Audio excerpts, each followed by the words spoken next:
Hello दोस्तों, smart science online classes में आपका स्वागत है। आज हम बात करेंगे नेक्स्ट चैप्टर जिसका नाम होता है पृष्ठीय रसायन या सरफेस केमिस्ट्री। सरफेस का मतलब होता है सतह, तो इसको हम सतही रसायन या पृष्ठीय रसायन दोनों नाम दे सकते हैं। ये जो चैप्टर है वो चैप्टर नंबर 5 है। इसके अंक होते हैं 4।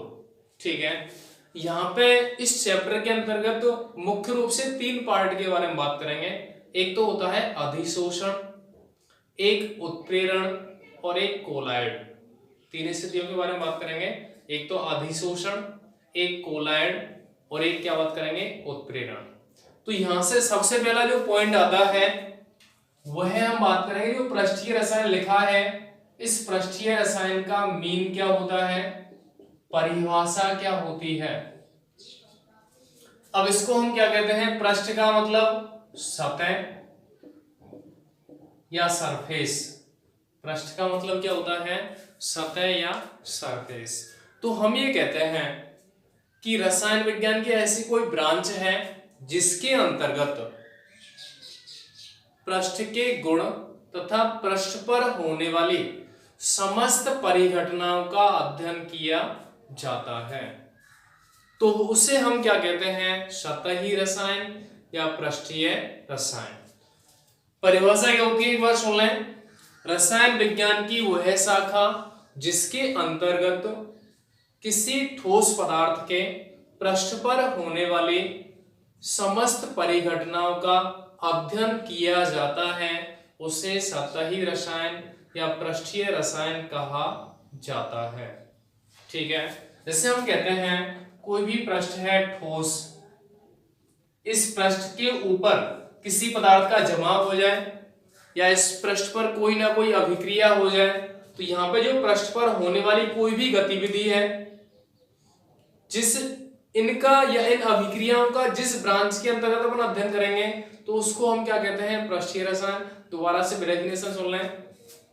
रसायन विज्ञान की वह शाखा जिसके अंतर्गत किसी ठोस पदार्थ के पृष्ठ पर होने वाली समस्त परिघटनाओं का अध्ययन किया जाता है, पृष्ठीय रसायन या सतही रसायन कहलाती है।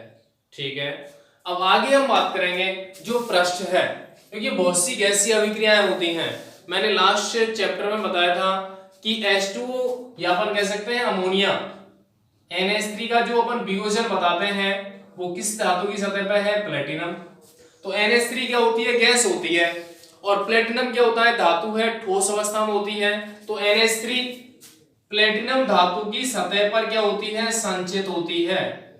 इसकी सतह पर क्या होगी, संचित होगी, और संचित होने के बाद ही इसकी कोई ना कोई अभिक्रिया संपन्न होती है, क्योंकि यहाँ पे जो भी अभिक्रिया होती है वो प्लेटिनम की सतह पर संपन्न होती है, और पृष्ठ पर अगर कोई ना कोई अभिक्रिया होती है तो वह क्या है, एक प्रकार की पृष्ठीय परिघटना है, या पृष्ठ पर होने वाला कोई भी परिघटना है, कोई भी अभिक्रिया है, कोई भी क्रिया है। तो ये जो स्थिति है जिस ब्रांच के अंतर्गत अपन इसको पढ़ेंगे वो क्या कहलाएगी, पृष्ठीय रसायन या सतही रसायन। तो सीधा सा है कि रसायन विज्ञान की वह शाखा जिसके अंतर्गत किसी धातु के, किसी ठोस के पृष्ठ पर होने वाली समस्त परिघटनाओं का अध्ययन किया जाता है, पृष्ठीय रसायन कहलाती है। ठीक है, आगे हम बात करेंगे कि ये जो पृष्ठीय रसायन है उसमें कुछ परिभाषाएं होती है। शुरुआत कहां से होती है, तो सबसे पहला पॉइंट आता है अधिशोषण। सबसे पहला पॉइंट आता है अधिशोषण। इसका नाम वैसे हमने सुना है, इसको हम क्या कहते हैं, एडजॉर्प्शन। अधिशोषण, अधिशोषण होता क्या है वो सुन लें। वह प्रक्रिया जिसके अंतर्गत या वह प्रक्रिया जिसमें किसी पदार्थ का किसी अन्य ठोस या द्रव पदार्थ की सतह पर, वह प्रक्रिया जिसमें किसी पदार्थ का किसी अन्य पदार्थ या अन्य ठोस या द्रव की सतह पर जमाव होता है, संचय होता है, तो वह प्रक्रिया क्या कहलाती है, अधिशोषण। माना कि ये धातु का टुकड़ा है या ये निकेल धातु है, इस धातु की सतह पर क्या संचित हो गई, माना कि H2 गैस, मतलब H2 गैस के जो पार्टिकल्स हैं इस धातु की सतह पर क्या हो गए, जमा हो गए, संचित हो गए। तो निकेल धातु की सतह पर हाइड्रोजन गैस का जो संचय होना है या जमाव होना है वह किसके अंतर्गत आएगा, अधिशोषण। मतलब यहां से अपन क्या कह सकते हैं, हाइड्रोजन गैस का निकेल धातु की सतह पर जमना, जमाव होना, संचित होना अधिशोषण प्रक्रिया कहलाता है, होती है। उदाहरण होता है इसका कि हाइड्रोजन का निकेल धातु की सतह पर जमाव होना। तो यहां से अधिशोषण की परिभाषा क्या है, वह है प्रक्रिया जिसके अंतर्गत एक पदार्थ का किसी अन्य पदार्थ की सतह पर जमाव होता है, अधिशोषण कहलाती है। ठीक है, कोई समस्या किसी को भी, इसको हम क्या कहते हैं, एडजॉर्प्शन। केवल सतह पर जमाव है, उसके अंदर नहीं होना चाहिए, तो यहां से अपन कह सकते हैं अधिशोषण की स्थिति प्राप्त होती है। ठीक है, उसके बाद अपन बात करेंगे कि यहां दो स्थितियां हैं, एक तो पदार्थ पर जमाव हो रहा है, निकेल की तो सतह पर जमाव होता है, निकेल क्या है, एक सतह की तरह कार्य करता है, और किसका जमाव हो रहा है, H2 का। तो यहां दोनों स्थिति है कि जिस धातु या जिस पृष्ठ पर जमाव होता है उस पृष्ठ को हम क्या कहते हैं, और जिस पदार्थ का जमाव होता है उस पदार्थ को हम क्या कहते हैं। तो यहां से दो नाम निकल के आते हैं, एक तो होता है अधिशोष्य, एक आता है क्या, अधिशोष्य, और एक आता है अधिशोषक। एक क्या आता है, अधिशोषक। तो दोनों की परिभाषा क्या होती है। अब यहां से अपन कहें अधिशोष्य का एग्जांपल, यहां से क्या आएगा, अधिशोष्य तो यहां पे क्या है, H2, और अधिशोषक क्या है, निकेल। अधिशोष्य तो क्या है, हाइड्रोजन है, और अधिशोषक क्या है, निकेल धातु है। तो हम दोनों की परिभाषा क्या दें, वह पदार्थ जिसका किसी अन्य पदार्थ की सतह पर जमाव होता है, वह पदार्थ जिसका किसी अन्य पदार्थ की सतह पर जमाव होता है उसे हम क्या कहते हैं, अधिशोष्य या अधिशोषित। ठीक है, एक स्थिति अपनी आती है, वह पदार्थ जिसकी सतह पर, वह पदार्थ जिसकी सतह पर किसी अन्य पदार्थ का जमाव होता है उसे हम क्या कहते हैं, अधिशोषक। तो सीधा सा है, दो भाग हैं, एक पदार्थ का तो जमाव हो रहा है और जिसका जमाव होता है वो तो क्या कहलाएगा, अधिशोष्य, और एक पदार्थ ऐसा है जिस पर जमाव होता है उसे हम क्या कहते हैं, अधिशोषक। तो यहां निकेल जो है वह तो किसकी तरह कार्य करेगा, अधिशोषक की तरह, और हाइड्रोजन किसकी तरह कार्य करेगा, अधिशोष्य। ठीक है, इसको तो अपन कहते हैं एडजॉर्वेट, इसको हम कहते हैं एडजॉर्वेंट। ठीक है, तो हम कह सकते हैं कि अधिशोषण बराबर क्या होगा, अधिशोषण बराबर अधिशोष्य प्लस अधिशोषक, क्योंकि अधिशोषण प्रक्रिया के लिए दोनों पदार्थ आवश्यक होते हैं। एक पदार्थ जो सतह की तरह कार्य करेगा या पृष्ठ की तरह कार्य करेगा वो तो क्या कहलाएगा, अधिशोषक। एक पदार्थ जिसका जमाव होगा वह क्या कहलाएगा, अधिशोष्य या अधिशोषित। ठीक है, कोई दिक्कत किसी भी स्टूडेंट को आराम से इसको डिफाइन कर सकते हैं कि वह प्रक्रिया जिसके अंतर्गत किसी पदार्थ का या एक पदार्थ का किसी अन्य पदार्थ की सतह पर जमाव होता है उसे हम क्या कहते हैं, अधिशोषण कहते हैं। ठीक है, आगे हम बात करें कुछ और डेफिनेशंस के बारे में।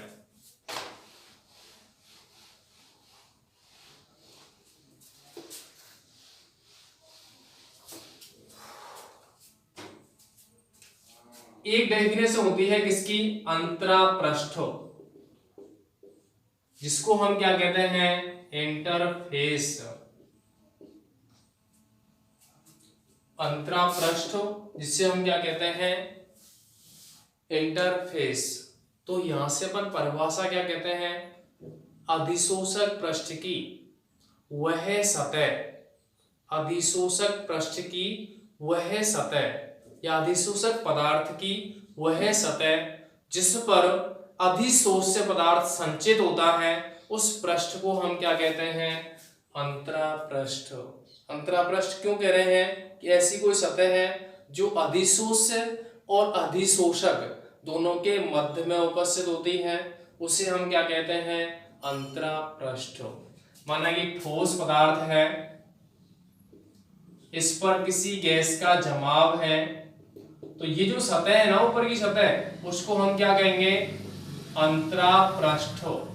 तो परिभाषा क्या है, किसी अधिशोषक पदार्थ की वह सतह जिस पर अधिशोष्य पदार्थ का जमाव होता है, उसे अंतरापृष्ठ कहा जाता है।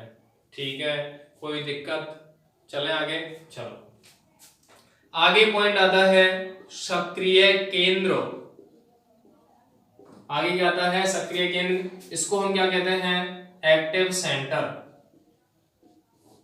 सक्रिय केंद्र क्या होते हैं, अब यहां से अपन क्या करते हैं, परिभाषा क्या होती है कि अब हमको पता है कि अधिशोष्य पदार्थ अधिशोषक पृष्ठ पर संचित होता है, तो अधिशोषक पृष्ठ पर कुछ ऐसे स्थान उपस्थित होते हैं जो उन अधिशोष्य पदार्थ को कनेक्ट कर सकें, जोड़ सकें। तो यहां से अपन कह सकते हैं कि अधिशोषक पृष्ठ पर कुछ ऐसे स्थल उपस्थित होते हैं जिन पर अधिशोष्य पदार्थ का जुड़ाव होता है या संचय होता है। उन स्थलों को हम क्या कहते हैं, सक्रिय केंद्र। यहां से अपन कह सकते हैं कि अधिशोषक पृष्ठ पर कुछ ऐसे स्थल उपस्थित होते हैं जिन पर अधिशोष्य पदार्थ का जमाव होता है। उन स्थलों को हम क्या कहते हैं, सक्रिय केंद्र। क्या कहते हैं, सक्रिय केंद्र। अब इनमें अधिशोष्य पदार्थ संचित होता है, तो इन्हें हम क्या कह सकते हैं, एक प्रकार के ग्राही स्थल।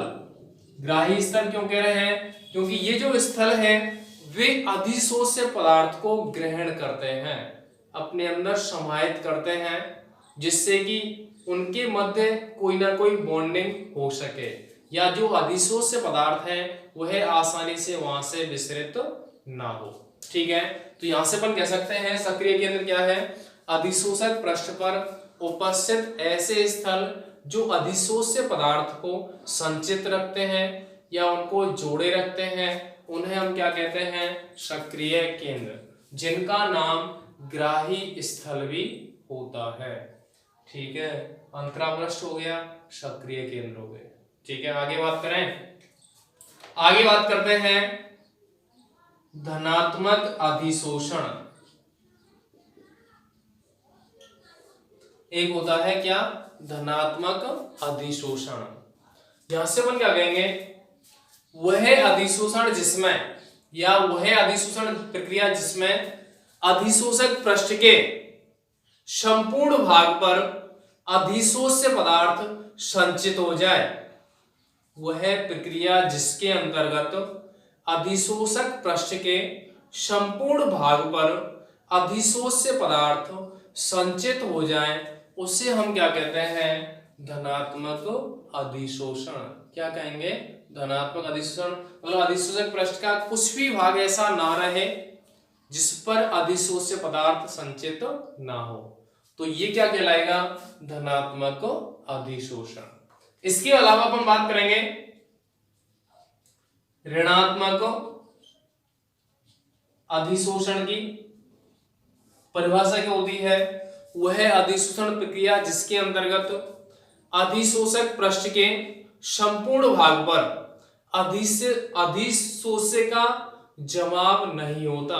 क्या कह रहे हैं हम, वह प्रक्रिया जिसके अंतर्गत अधिशोषक पृष्ठ के 100% भाग पर अधिशोष्य पदार्थ का जमाव नहीं होता। मतलब संपूर्ण स्थल में से कुछ भाग पर ही अधिशोष्य पदार्थ संचित होता है, शेष भाग खाली होता है। तो उसे हम क्या कहते हैं, ऋणात्मक अधिशोषण। क्या कहेंगे, ऋणात्मक अधिशोषण। तो ये तो क्या होती है अधिशोषण, अधिशोषण की कुछ डेफिनेशंस। कौन कौन सी परिभाषा बताई है मैंने, एक तो अधिशोषण की परिभाषा बताई है, एक बताइए परिभाषा किसकी, कि अधिशोषण के दो भाग होते हैं, अधिशोष्य और अधिशोषक, दोनों की परिभाषा। इसके अलावा अंतरापृष्ठ क्या होता है, इसके अलावा सक्रिय केंद्र क्या होते हैं, इसके अलावा धनात्मक अधिशोषण क्या होता है और ऋणात्मक अधिशोषण क्या होता है। ठीक है, ये सब डेफिनेशंस हो गई।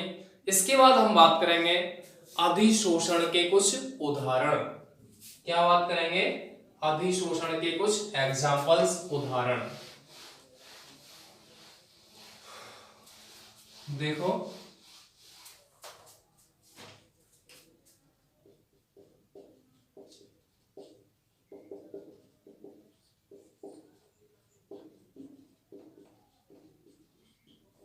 ये कॉमन यूजेज में आते हैं। यहां से हम क्या करेंगे, एक पहला एग्जांपल बात कर रहा हूं, जैसे एक बॉक्स लिया हमने, एक पात्र लिया, बंद पात्र, इसके साइड में कुछ सतह का या कुछ पदार्थ का जमाव है या कुछ पदार्थ लगा हुआ है। जो पदार्थ इसके साइड में लगा हुआ है उस पदार्थ को हम क्या कहते हैं,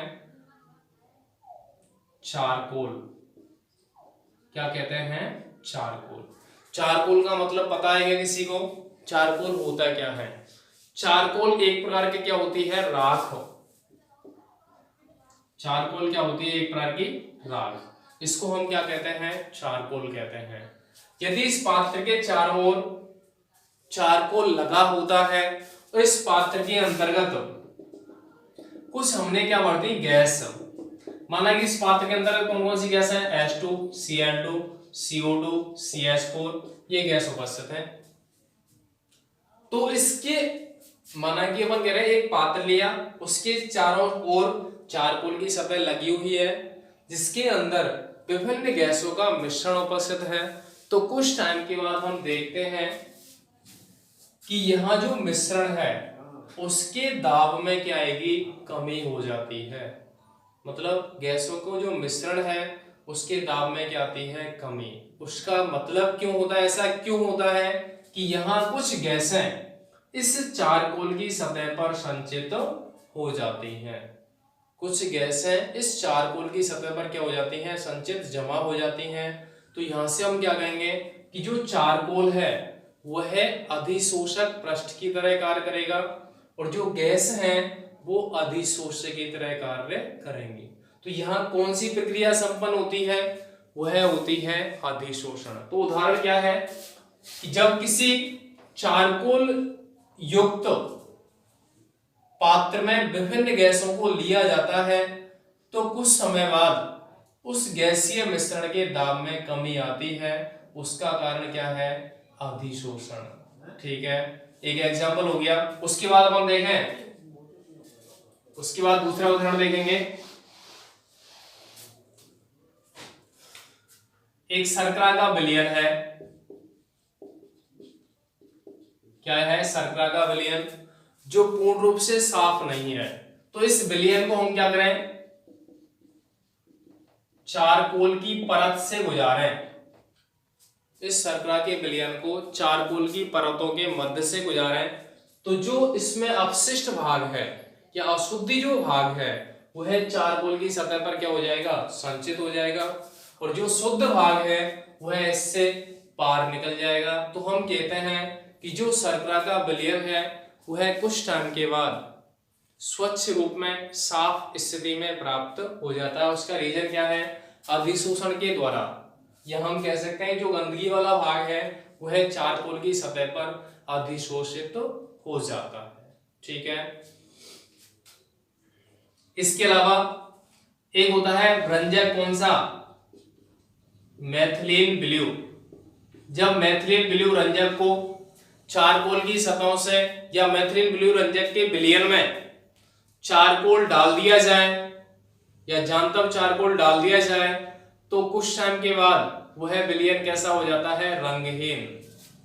मैथिलीन ब्लू क्या होता है, रंजक होता है इस विलयन में क्या डाल दिया हमने, चारकोल। तो कुछ टाइम के बाद देखते हैं हम कि ये जो विलयन है वो कैसा हो जाता है, रंगहीन। इसका मतलब क्या हुआ कि जो रंजक के कण हैं, रंग के जो कण हैं, वे चारकोल की सतह पर अधिशोषित हो जाते हैं, जिससे जो विलयन है वह रंगहीन स्थिति में प्राप्त हो जाता है। ठीक है। इसके अलावा हाइड्रोजन का निकेल धातु की सतह पर अधिशोषण, अभी एग्जांपल बताया था मैंने। इसके अलावा एक होता है सिलिका जेल। सिलिका जेल द्वारा नमी को दूर करने में या आर्द्रता को दूर करने में, ये भी किसका एग्जांपल है, अधिशोषण। क्योंकि सिलिका जेल जो होता है एक परत होती है, उसके ऊपर जो नमी की बूंदें हैं या जल की जो बूंदें हैं वो क्या हो जाती है, संचित हो जाती है। तो जो वायु में आर्द्रता है या नमी है वो धीरे धीरे क्या हो जाएगी, कम हो जाएगी, या जो वायु है वो क्या हो जाएगी, शुष्क प्राप्त हो जाएगी। तो ये कुछ उदाहरण हैं जो किससे संबंधित हैं, अधिशोषण से संबंधित होते हैं। ठीक है। कोई समस्या किसी को भी, तो ये तो क्या हो जाते हैं, अधिशोषण के उदाहरण। ठीक है भाई, कोई समस्या। चलो कुछ परिभाषा, दो परिभाषा और बताऊंगा मैं इसमें।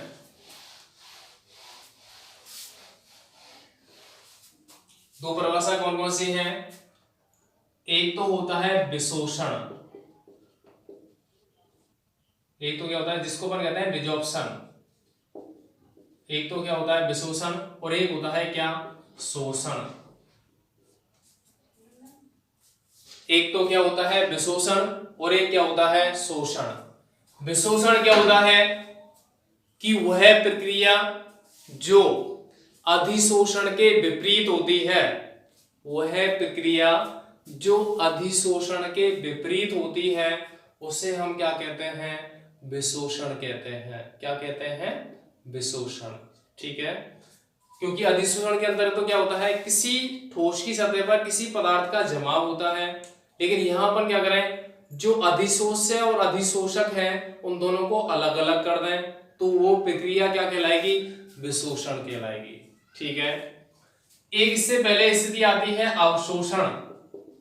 अवशोषण का मतलब क्या होता है, जैसे रुई है, रुई को हम किस में डालते हैं, जल में, तो जो जल की बूंदें हैं वो रुई के अंदर समाहित हो जाएंगी लेकिन सतह पर नहीं रहेंगी, तो रुई द्वारा जल का क्या हुआ, अवशोषण हुआ। मतलब वह प्रक्रिया जिसके अंतर्गत किसी पदार्थ या कोई पदार्थ किसी अन्य पदार्थ के अंदर समाहित हो जाता है या अंदर संपूर्ण भाग में उपस्थित हो जाता है, समाहित हो जाता है, उसे हम क्या कहते हैं, अवशोषण कहते हैं। क्या कहते हैं, अवशोषण। या इसका एग्जांपल अपन लेते हैं कैल्शियम क्लोराइड द्वारा जल वाष्प का अवशोषण। ठीक है। वह प्रक्रिया जिसके अंतर्गत किसी एक पदार्थ का किसी अन्य पदार्थ के अंदर समान रूप से फैल जाना क्या कहलाता है, अवशोषण कहलाता है। ठीक है। अवशोषण का मतलब क्या होता है, इस प्रक्रिया में या वह प्रक्रिया जिसके अंतर्गत अधिशोषण और अवशोषण, अधिशोषण और अवशोषण दोनों क्रियाएं साथ साथ होती हैं। मतलब क्या कहेंगे अपन, शोषण बराबर अधिशोषण प्लस अवशोषण। वह प्रक्रिया जिसमें अधिशोषण और अवशोषण दोनों क्रियाएं साथ साथ होती हैं उसे हम क्या कहते हैं, शोषण कहते हैं। शुरुआत में अधिशोषण की दर तीव्र होती है, बाद में धीमी हो जाती है, लेकिन बाद में क्या होता है, अवशोषण होता है। एग्जाम्पल इसका यही है कि निकेल की सतह पर हाइड्रोजन का जमाव है, जब हाइड्रोजन एक सी सतह पर संचित होती है तो कौन सी प्रक्रिया है, अधिशोषण। लेकिन कुछ टाइम के बाद ये जो हाइड्रोजन है वह इसके अंदर भी समाहित होने लग जाती है, जब अंदर भी चली जाएगी तो इस प्रक्रिया को अपन क्या कहेंगे, अवशोषण। तो इस प्रक्रिया के अंतर्गत या वह प्रक्रिया जिसके अंतर्गत अधिशोषण और अवशोषण दोनों क्रियाएं साथ साथ होती हैं उसे हम क्या कहते हैं, शोषण कहते हैं। क्या कहते हैं, शोषण। तो आज का जो टॉपिक है उसमें ज्यादातर हमने क्या पढ़ी है, परिभाषाएं। ये जो वीडियो है उसको दो बार अपन देखें, प्रत्येक परिभाषा को बारीकी से ध्यान से अपन सुने, उसके बाद अपन नोट्स देखें, फिर अपन रूटीन में जो भी नेक्स्ट वीडियो आएगी पहले अपन को ये चीज पता होना चाहिए, तब से आगे वो चीज आगे क्लियर हो पाएगी। तो सभी स्टूडेंट से मैं रिक्वेस्ट करता हूँ सभी वीडियो को ध्यान से देखें और नोट्स को साथ साथ कंप्लीट करें आगे, जिससे कोई समस्या क्रिएट ना हो। तो आज के टॉपिक में बस इतना ही, और बात करेंगे नेक्स्ट टाइम। धन्यवाद।